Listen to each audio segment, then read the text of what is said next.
Tranche de couple, La vie, le drama et le monde coloré de Guillaume et Max. saison 4. Bonjour, bonsoir. Nous sommes Guillaume, et Max et on vous souhaite la bienvenue dans ce 8e épisode de la saison 4 de Tranche de couple, épisode qu'on a choisi d'intituler haut les mains. Comme d'habitude, on vous invite à vous abonner à ce podcast pour être notifié des nouveaux épisodes diffusés le lundi tous les 15 jours. On se retrouve entre-temps aussi sur notre page Facebook et notre compte Twitter quand j'ai le temps d'y passer. Et puis toujours, si vous avez des commentaires, par email sur tranche le chiffre 2 couple@gmail.com. Enfin, un mot un seul, partagez sur vos réseaux sociaux, à vos proches, à toutes celles et tous ceux qui sont susceptibles d'être intéressés par le podcast. Bah oui, ça nous permet de continuer à accroître la visibilité de Tranche de couple et aussi de garder les motifs. On commence comme d'habitude par la rubrique Tranche d'actu et aujourd'hui on vous fait une double actu européenne et c'est Guillaume qui vous parle d'une initiative de la Commission européenne qu'elle a dévoilée cette semaine. Effectivement, Max, retour sur le projet de la Commission européenne d'établir une reconnaissance de parentalité pan-européenne et pourquoi c'est important, mais en même temps, pourquoi ça ne va pas changer radicalement l'approche de la parentalité pour autant, notamment dans les pays les plus conservateurs. On le sait, la Commission est connue pour ses décisions plus que le Conseil ou le Parlement, car elles ont tendance à être plus visibles des citoyens, puisqu'elle a, tu l'as expliqué tout à l'heure Max, le droit d'initiative. Et en plus de s'appliquer en général dans l'ensemble de l'Union européenne, marché unique, décisions financières, droits humains, etc. etc. L'exécutif européen a donc proposé mercredi 7 décembre un règlement pour reconnaître la filiation à travers l'ensemble de l'UE. De nouvelles règles pour protéger les droits des enfants qui s'annoncent difficiles à adopter tant l'écart des positions entre les 27 est important. Notamment parce que cela s'appliquerait à tous les types de familles, y compris des types de familles, par exemple les familles homoparentales qui ne sont pas reconnues partout en Europe, même si chaque année apporte son lot de progrès. Cette proposition fait suite à l'appel lancé par plusieurs membres du Parlement européen au mois de novembre, suite à un arrêt de la Cour de justice européenne, qui avait demandé à la Bulgarie de reconnaître la nationalité d'une petite fille, Sarah, née sur le territoire bulgare d'une GPA et étant reconnue en Espagne comme la fille de deux papas. De fait, une fois qu'elle a été reconnue comme la fille de ces deux papas, la Bulgarie a refusé de lui donner la nationalité bulgare puisque la filiation avec deux parents de même sexe n'est pas reconnue en Bulgarie et elle ne peut donc pas quitter l'Espagne. L'objectif est d'assurer que les droits parentaux soient respectés sur la même base partout en Europe lorsque les personnes ou les familles se déplacent. Il arrive en effet, notamment pour les familles homoparentales, que lors de leur arrivée dans un autre pays européen au gré de la libre circulation des personnes, ces familles doivent entamer des démarches judiciaires longues pour que leurs enfants soient bien reconnus comme tels dans un pays donné, car il n'y a pas encore de règlement à l'échelle européenne à ce sujet. L'idée est donc de faire en sorte que, lorsqu'un pays européen reconnaît la parentalité, cette reconnaissance doit être valable dans l'ensemble de l'Union, comme précisé par Didier Reynders, le commissaire européen à la justice. Dans le cadre des nouvelles règles, chaque pays de l'Union serait obligé de fournir à ceux qui le souhaitent un certificat européen de filiation qui serait rédigé selon une formule harmonisée au sein de l'Union européenne. Un document qui ne remplacerait pas les documents nationaux équivalents tels que l'acte de naissance, lesquels pourraient toujours être utilisés. L'autre idée au-delà de la parentalité, c'est aussi de protéger les droits des enfants qui grandissent dans ces familles et qui, en cas de problème, sont les premiers touchés. On le voit avec le cas de Sarah dont on a parlé un peu plus tôt, et selon les chiffres de la Commission, ce ne sont pas moins de 2 millions d'enfants dans l'Union européenne qui se trouvent dans une situation où un État ne reconnaît qu'un seul de leurs parents. Le texte proposé permettrait aux enfants de bénéficier des droits qui découlent de la filiation dans toute l'Union européenne, notamment pour ce qui touche aux successions, aux obligations alimentaires et aux droits de garde. On sait que c'est un sujet sensible, y compris au sein de l'Union européenne, et c'est une des raisons pour laquelle donc la Commission s'est saisie de ce dossier. Tous les enfants devraient avoir les mêmes droits, indépendamment de la façon dont ils ont été conçus, où sont nés et de leur type de famille, a souligné encore Didier Reynders, dans des propos reliés dans Politico. On imagine facilement que cette proposition aura beaucoup de mal à passer dans certains États de l'Est européen et du Sud, notamment en Hongrie, en Pologne, ou pour la droite française actuellement en PLS. Pour rassurer les troupes, le commissaire européen rappelle qu'il n'est pas question de changer les lois nationales existantes, mais de faire en sorte qu'une parentalité confirmée juridiquement par un pays européen ait la même valeur dans n'importe quel autre pays. Merci beaucoup Guillaume pour ce point tout à fait clair qui représente une avancée des droits en Europe. Alors Max, Qatar ou pas Qatar? Alors on va revenir quand même rapidement avant le point Belgitude. Voilà, pas Qatar parce que les Belges sont quand même sortis très tôt de cette Coupe du Monde. Voilà, on pense bien à vous les Belges. Alors aujourd'hui, deuxième sujet européen, et on va vous parler d'un véritable séisme dans l'antre policé du Parlement européen avec l'arrestation de 5 personnes, dont une des vice-présidentes de l'institution en fin de semaine dernière, pour des soupçons de corruption au profit d'un État du Golfe. Et les perquisitions ont permis à ce jour de retrouver près de 600 000 euros en liquide. Et oui, rien que ça.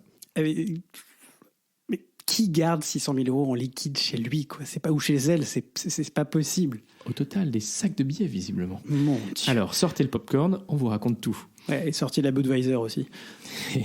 Alors, tout commence par l'annonce par le parquet fédéral, vendredi 9 décembre, d'une quinzaine de perquisitions qui ont été menées à Bruxelles dans le cadre d'une enquête pour des faits de corruption.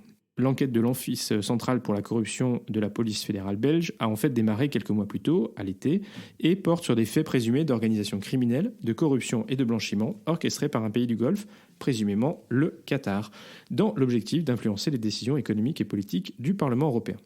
Alors pour ce faire, des cadeaux et des sommes d'argent sont versés aux intéressés, majoritairement issus du groupe Alliance progressiste des socialistes et démocrates, SED, tant députés ou anciens députés qu'assistants parlementaires, et aussi le secrétaire général de la Confédération syndicale internationale.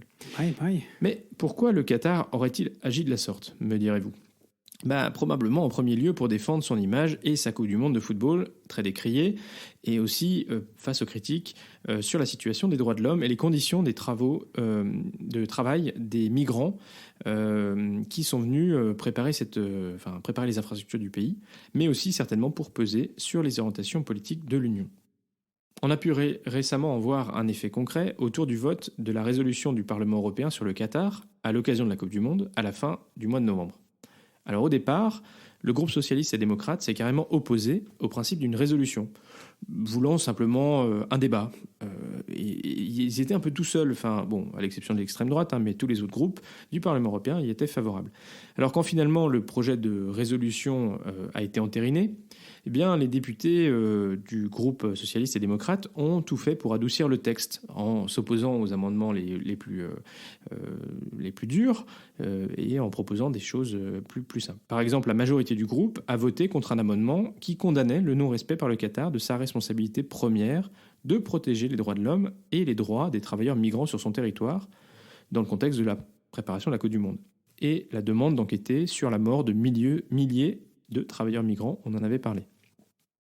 Selon Le Monde, cette posture en a étonné beaucoup au sein du Parlement européen et on se doutait qu'il y avait sans doute un gros travail de lobbying du Qatar derrière ces positions. Mais en fait, personne n'imaginait qu'il s'agissait bel et bien de corruption sonnante et trébuchante. Alors concrètement, la vice-présidente socialiste et démocrate du Parlement européen, Eva Kaili, qui est une ancienne journaliste de télévision grecque, a été appréhendée en flagrant délit, ce qui, du coup, lui a pas permis d'invoquer son immunité parlementaire. Oui, ça, c'est aussi un autre élément à prendre en compte. Puisque la seule façon de pouvoir s'attaquer juridiquement à un parlementaire européen, c'est de le prendre en flagrant délit. Alors sinon, bien sûr, on peut demander à ce que le Parlement lève son immunité, mais c'est un processus qui prend beaucoup plus de temps. La presse belge, c'est quand même pas malin.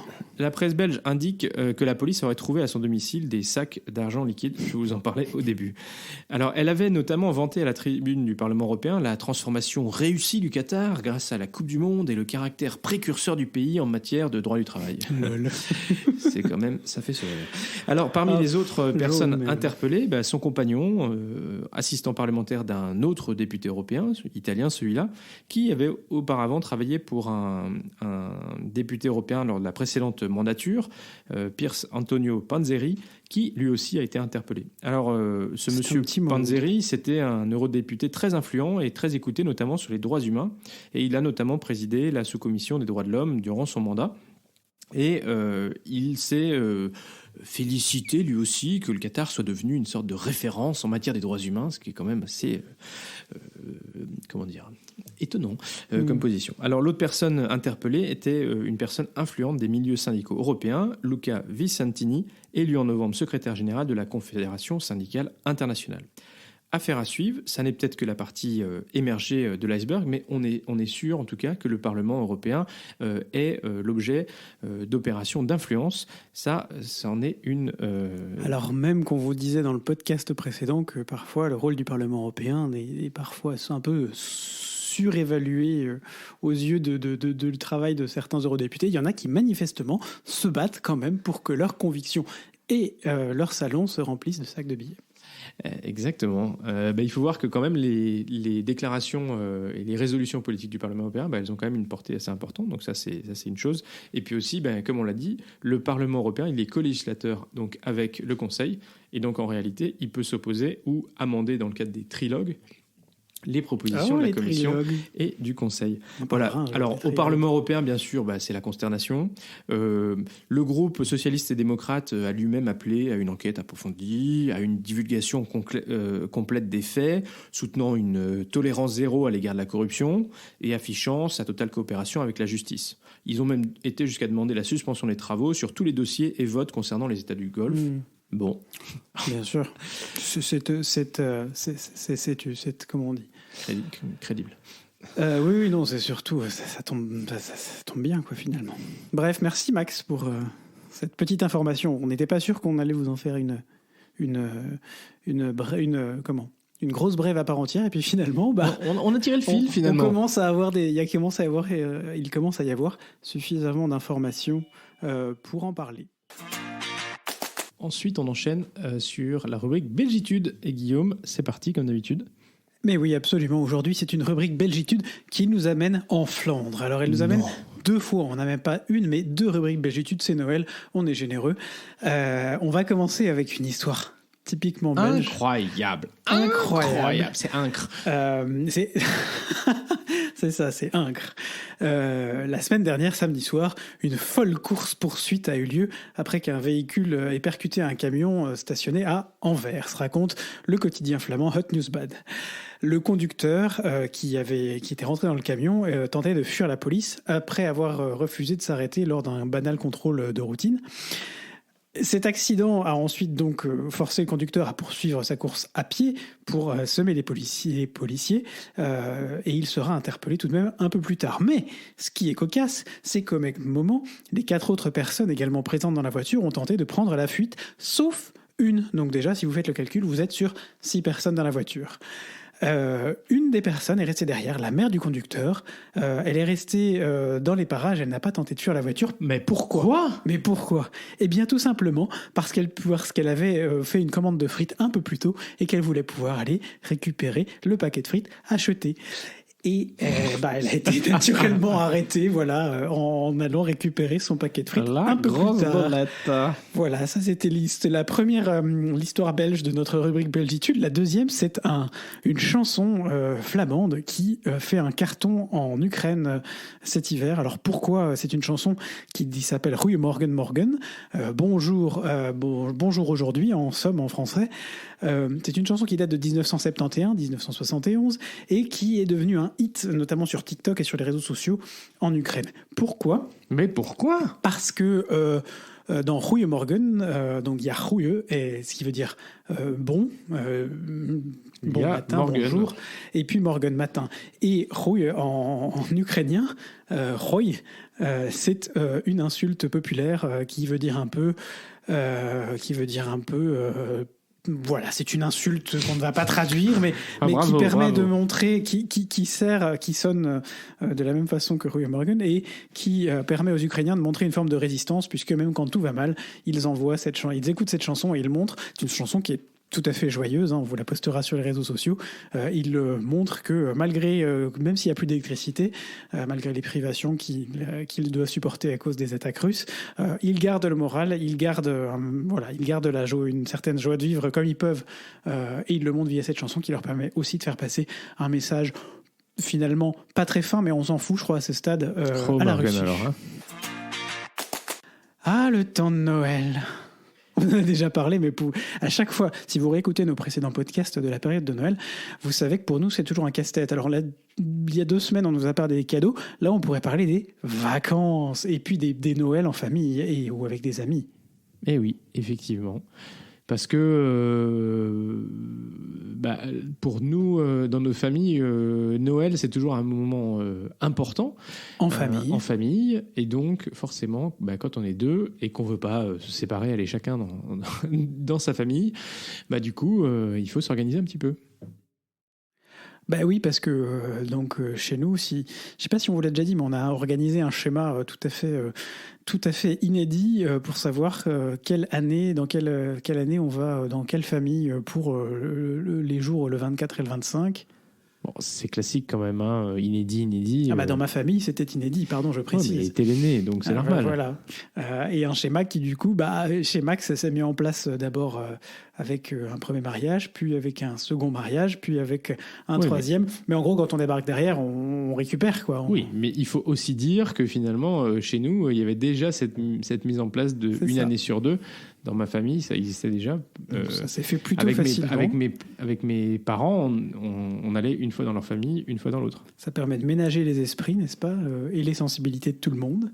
Après, c'est sûr que la différence aussi, et je crois finalement c'est le cas, à la limite, c'est pour le coup, on va dire, ta famille, Guillaume, est la plus proche de l'ensemble des trois belles familles, mais c'est nous qui sommes loin pour le coup. Oui, c'est un peu compliqué. Mais en théorie, nous on pourrait faire le 24 dans un endroit et le 25 dans l'autre.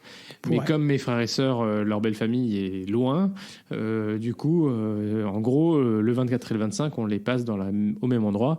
Et donc, on organise un Noël avant ou après Noël, mais souvent un peu décalé. C'est-à-dire, là, cette année, pour nous, ça va être le week-end du 17-18 décembre, donc qui est le premier week-end des vacances en France, où on fêtera Noël dans ma famille cette année. Absolument. Oui, donc on sera en région parisienne pour les jours de Noël. On a quasiment jamais, je crois, fait d'entorse à cette tradition depuis qu'on fête Noël dans nos familles, hein, sauf une fois. C'est ta famille Capri, malheureusement. Ou une année où c'était famille et on a passé Noël à Strasbourg pour les rencontres européennes de Thésée. On était volontaires et c'est une chouette expérience, mais du coup on est arrivé, je sais pas, mi-décembre ou quelque chose comme ça pour aider et on avait prévu de passer Noël à Strasbourg dans un couvent de capucins et en fait c'était aussi une chouette expérience dans un sens.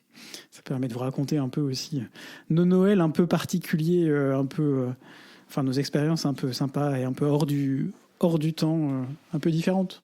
Exactement, on avait fait des soirées à Paris, on avait fait des soirées du Nouvel An un petit peu différentes, notamment une année on a été faire des maraudes. Le soir du réveillon, c'était une très très belle expérience. On n'a jamais aimé s'ennuyer pour nos réveillons. On a fait peu de réveillons en fait. Est-ce qu'on a fait des gros réveillons avec des amis en mode gros stuff et compagnie? Si, c'est arrivé une fois ou deux. Si, on en a fait au moins un à Bruxelles. À Bruxelles pour l'anniversaire de pour l'anniversaire de Tef, si tu nous écoutes, Tef. Je crois que c'est plutôt Élise qui nous écoute que Tef. Élise, coucou. Donc voilà. Oui, non, on a fait ça, effectivement. Non, on est plutôt en mode petit réveillon, jeu de société, bon repas. Small is beautiful. Ouais, ça c'est vrai que c'est plutôt notre tradition. Mais alors cette année... Mais on empiète sur notre prochain podcast, là. Voilà, on n'en parle pas cette année, on en parlera dans notre prochain podcast. On va se garder pour l'épisode 9, parce que sinon, déjà là, on vous raconte... On vous aime beaucoup du fond du cœur, hein, mais on a un peu galéré à trouver des sujets vie de couple en ce moment. Donc, si jamais vous avez des idées, des choses dont vous voulez nous entendre parler, surtout n'hésitez pas à nous en faire part, parce que voilà, on a des moments où on est un peu plus creux dans l'inspiration, et là, c'est un de ces moments-là. Donc, j'ai un deuxième sujet quand même, Guillaume. Bienvenue. Ah, mais j'ai pas dit le contraire, mais de fait, ces deux sujets ont mis du temps à accoucher, comme on dit. Oh, tout de suite. Donc, effectivement, le deuxième sujet que je voulais aborder, c'est la question du repas de Noël ou la soirée de Noël au boulot. Parce que c'est pas le cas partout. J'ai pas eu tout ça dans toutes mes expériences professionnelles. Mais parfois, il y a cette tradition d'organiser un moment privilégié. Alors parfois, c'est juste d'aller déjeuner avec l'équipe. Et parfois, c'est un peu plus organisé. Par exemple, là où je bosse, il y a vraiment une soirée de Noël qui est organisée où les conjoints sont invités. Donc Guillaume, avec le Covid, on n'a pas pu faire ça du coup pendant 2 ans de suite. Mais Guillaume, cette semaine, on va aller à la soirée de Noël de mon boulot. Ben oui, mais c'est toujours une chouette expérience. Puis en plus, ils font pas les choses à moitié. Hein. C'est pas mal. Il y aura un petit... C'est où d'ailleurs? C'est dans les mêmes bâtiments que la dernière fois? C'est dans les locaux. Ça finit en DJ, soirée party avec le boss. Alors c'était l'ancien boss à l'époque. Ah oui. Non, ça sera nouvelle équipe. Et puis nouvelle équipe aussi... chez les collègues. Il y a des nouveaux collègues. Et donc, c'est sympa en fait. Alors parfois, comment dire, il y a certains collègues, y compris parfois dans la hiérarchie, qui comprennent pas que ça reste une soirée dans un cadre professionnel et que donc finir la tête bien avinée, c'est peut-être pas forcément la meilleure des idées, quoi. Tout dépend comment on veut se présenter à son chef ou à son N+1, comme on dit aujourd'hui, N+2, N+4. Voilà. Lui, le problème, c'était plus par rapport à ses subordonnés, tu vois, que ça devenait problématique. Oui, je connais ça aussi. Mais bon, voilà. Et donc, chez toi, Guillaume, vous avez une tradition aussi pour Noël, mais par contre, c'est plus en interne des collègues, c'est pas avec les conjoints. Nous, on n'a pas vraiment. J'y réfléchissais. En vrai, on n'a pas vraiment de tradition pour Noël. Si, on a le repas de Noël à la cantine. Voilà, c'est ça déjà. C'est déjà bien. On a tous les ans un repas de Noël à la cantine. Donc la semaine prochaine, on a notre traditionnel repas de Noël à la cantine qui, on essaye de transformer tous les ans en repas de Noël d'équipe. C'est l'occasion de faire un repas tous ensemble. Alors déjà, on mange régulièrement ensemble à la cantine. Je ne sais pas si je vous ai déjà parlé, mais on a une très très bonne cantine qui est gérée par une association de réinsertion professionnelle et qui travaille avec des produits locaux, des produits frais.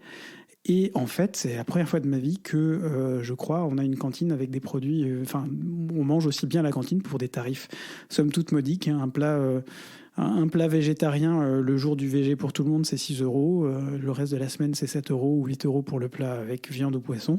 Donc c'est vraiment des tarifs très corrects pour une qualité très correcte. Et d'ailleurs, ça se voit, hein, parce que on voit du monde à la cantine. Et puis surtout, quelque chose qui n'arrivait pas dans l'ancienne cantine, c'est que nous avons la direction qui vient aussi, qui mange notamment le mardi, ils ont comité de direction, ils se font livrer les repas de la cantine pendant le comité de direction à manger, alors qu'avant c'était de la nourriture qui venait de l'extérieur. Donc voilà, ça montre un peu cette qualité. Et oui, on a ce repas de Noël chez nous qui fait un peu office d'événements de Noël pour tout le monde. Et puis mardi soir, on va profiter de d'une première à l'Opéra, n'est-ce pas, avec Max, pour se faire une petite sortie de Noël. Ce sera moins fun probablement que jeudi, mais bon, écoute, on prend. Hein. Ouais. Tout ce qui peut alourdir notre emploi du temps, de toute façon. Non, c'est chouette, mais tu peux peut-être nous dire un petit mot sur cet opéra, Guillaume. Oui, alors ça s'appelle On purge bébé. Alors le titre déjà est formidable. L'opéra est aussi. Alors il faut se mettre en contexte. C'est une pièce de Feydeau. On purge bébé. Donc Feydeau, écrivain, pièce de théâtre au 19e siècle, surtout des pièces un peu satiriques, très drôles, sur des scènes de la vie quotidienne en fait poussées à outrance. Et là, c'est l'histoire d'un bébé, d'un petit garçon, d'un bébé qui ne veut pas se purger. Et voilà, je ne veux pas tout vous dire, mais des histoires de pots de chambre, des histoires de caca, ne censurez pas s'il vous plaît. Mais au final, c'est très drôle, et donc ça a été mis en musique par le compositeur belge, le regretté Philippe Boussemans, qui est décédé malheureusement juste avant d'avoir fini l'opéra, et l'opéra a été terminé par un autre compositeur belge, Benoît Mernier. Et voilà, je vous encourage, si jamais vous êtes en Belgique, vous nous écoutez depuis la Belgique, à venir voir cet opéra. Il reste de la place entre le 13 et le 29 décembre. Plus d'informations sur www.lamonnaie.be. Qu'est-ce que je suis bon pour faire de la pub quand même. Et il y aura peut-être des opportunités de regarder On purge bébé en France pour nos auditeurs français. Absolument. Alors, On purge bébé passe à l'Opéra de Lyon aussi, puisque c'est dans le cadre d'une tournée entre le 7 et le 17 juin 2023. Pour les Lyonnais, si jamais vous voulez y aller. C'est quasiment le même casting qu'à Bruxelles. Autant dire que ça va être goulayant et assez drôle, je pense. Merci beaucoup, Guillaume. Et je crois que ça termine notre rubrique Vie de couple. Alors Max, pour notre dernière rubrique, qu'on ne saute pas aujourd'hui, rubrique geek, tu nous parles spatial, tu nous parles SpaceX, tu nous parles fusée, tu nous parles de quoi en fait? Eh oui. Alors peut-être que SpaceX, ça vous dit pas quelque chose, ou peut-être que ça vous dit quelque chose, mais c'est effectivement dans le domaine spatial. Si je vous parle d'Elon Musk, ça vous... Non, pardon. Voilà, donc c'est une des nombreuses entreprises que Elon Musk a créées, une entreprise donc spécialisée dans le domaine spatial, qui a lancé qui a d'abord construit des fusées ou des véhicules pour aller dans l'espace. Il ravitaille notamment la Station spatiale internationale. Et puis, il lance des satellites. Et donc, ça, c'est... comment dire, aujourd'hui, SpaceX, mais ils sont surtout connus par le fait qu'ils ont lancé le mouvement des satellites, des fusées réutilisables, des lanceurs réutilisables. Et c'est assez impressionnant parce que vous voyez finalement une dizaine de minutes après le lancement d'un lanceur spatial revenir sur Terre, ou en tout cas plus souvent sur les barges qui sont en mer, et arriver l'étage inférieur du lanceur et se poser vraiment sur un espace qui est assez petit. Je crois qu'on vous en avait déjà parlé, je crois qu'on vous avait montré des vidéos, on vous avait parlé des noms notamment des différentes barges qui sont assez drôles. Et donc ça, c'est quelque chose d'assez extraordinaire. Et en fait, SpaceX, donc au-delà d'avoir fait ses lanceurs, d'avoir fait ses capsules pour ravitailler et pour emmener aussi des astronautes dans la station spatiale internationale, eh bien, vous savez, Elon Musk, son grand rêve, c'est de coloniser d'autres planètes. Donc c'est en gros que les êtres humains soient présents sur plusieurs planètes. Et pour ça, il faut inventer un lanceur, donc une fusée qui soit beaucoup plus grosse que les fusées actuelles. Et donc,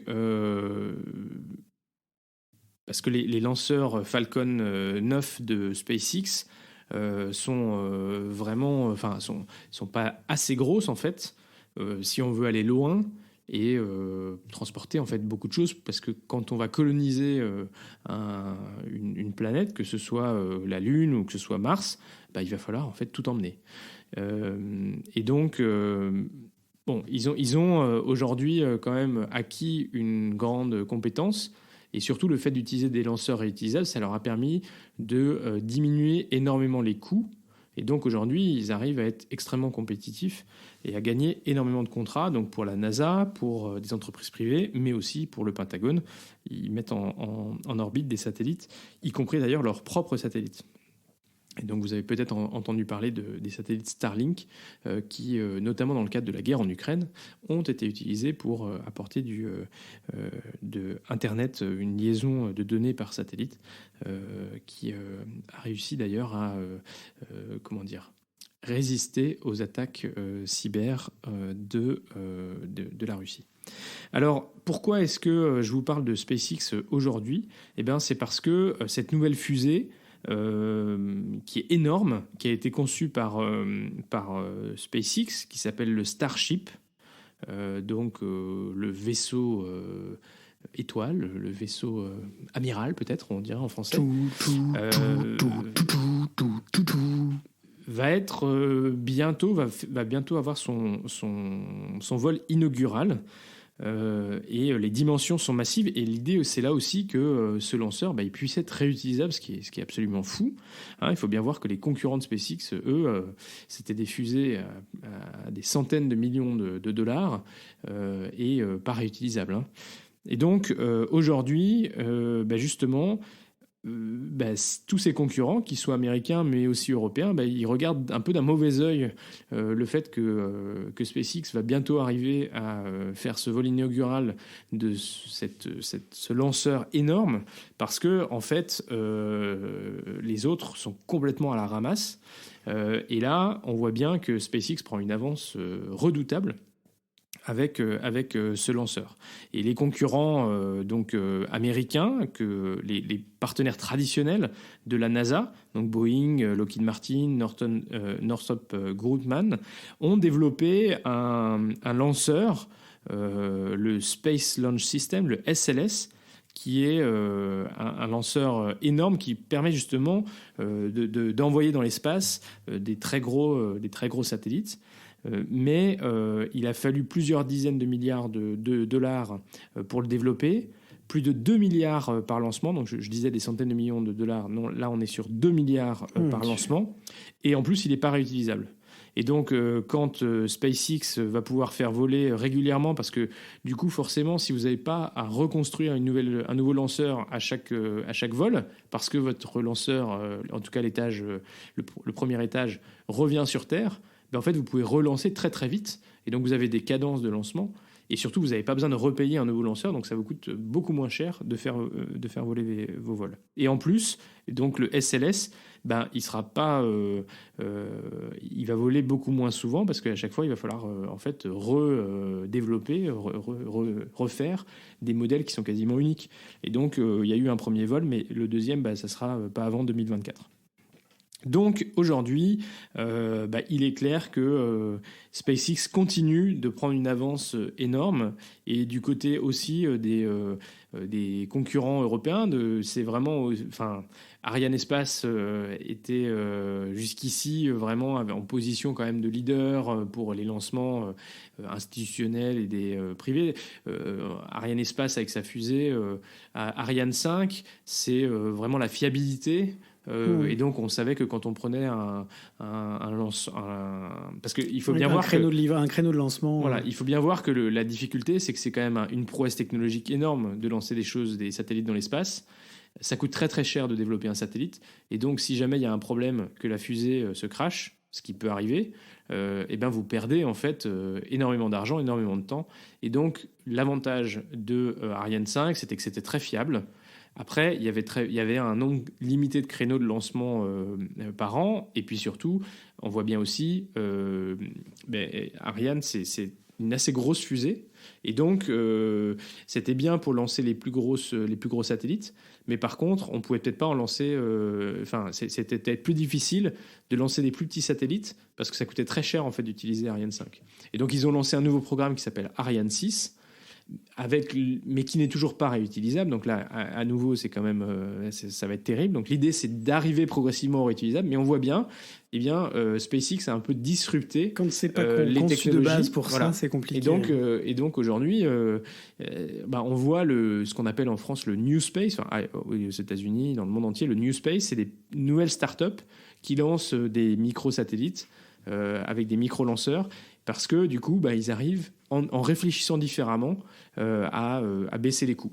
Et donc aujourd'hui, SpaceX continue à prendre de l'avance, et le jour où effectivement le Starship sera en fonction, ça va être vraiment une grosse claque dans la gueule des fabricants historiques du spatial, qui pourrait vraiment faire très très mal à SpaceX, parce que à Arianespace, parce que un certain nombre de pays, y compris européens, vont choisir, à la fois parce que c'est moins cher, à la fois parce qu'ils pourront lancer plus rapidement, d'utiliser les services de SpaceX plutôt que d'utiliser le lanceur Ariane 6 de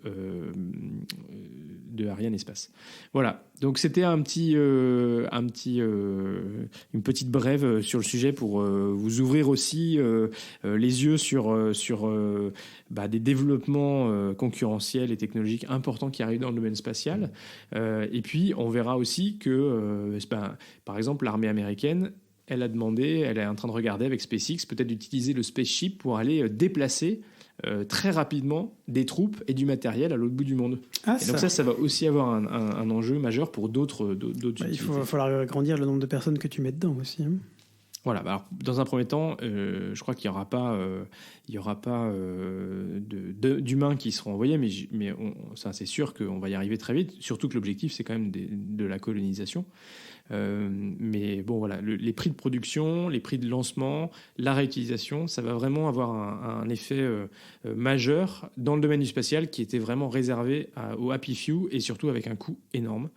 Et donc, on peut quand même voir effectivement que, et puis derrière, ça veut dire aussi que potentiellement, on va pouvoir aller récolter, peut-être mettre des machines, outils sur des planètes, sur des astéroïdes, et aller récolter des matériaux rares, des ressources naturelles qu'on n'a peut-être pas insuffisamment sur Terre.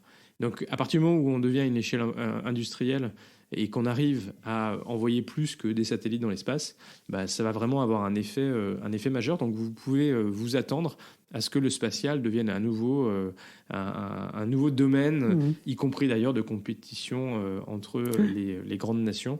On voit aujourd'hui, récemment, là, la Chine a inauguré sa station spatiale internationale à elle-même, puisque les États-Unis avaient refusé qu'ils rentrent dans le projet de station spatiale internationale. Donc, ils ont créé leur propre station spatiale.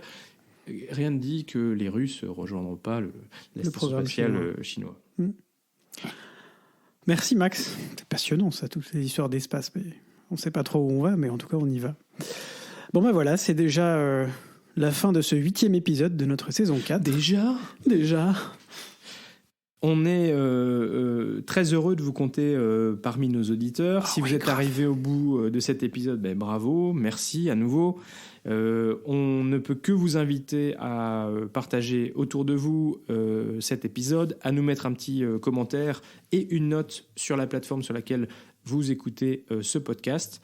Et puis, voilà, partagez. Absolument. Ce podcast est donc diffusé le lundi tous les 15 jours ou le dimanche pour les plus pressés, mais je crois qu'il faut qu'on arrête de le dire maintenant, c'est assez clair. Tout le monde le connaît, ça y est. Portez-vous bien donc d'ici à notre prochain épisode qui sera le dernier de l'année 2022. On vous fait plein de gros bisous, on vous souhaite de bonnes fêtes de Noël, on espère que vous les passerez en famille, entre amis, en tout cas entourés, et si vous les passez seul, faites-nous un petit mot et on pensera à vous et on vous enverra aussi des Attends, on a encore un épisode avant Noël, hein ? Non ?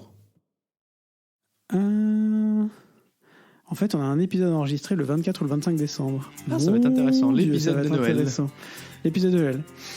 Mais bon, vu qu'il va paraître le 26, ce futur épisode, je maintiens ce que je viens de dire. On pense bien à vous. Très joyeux Noël alors.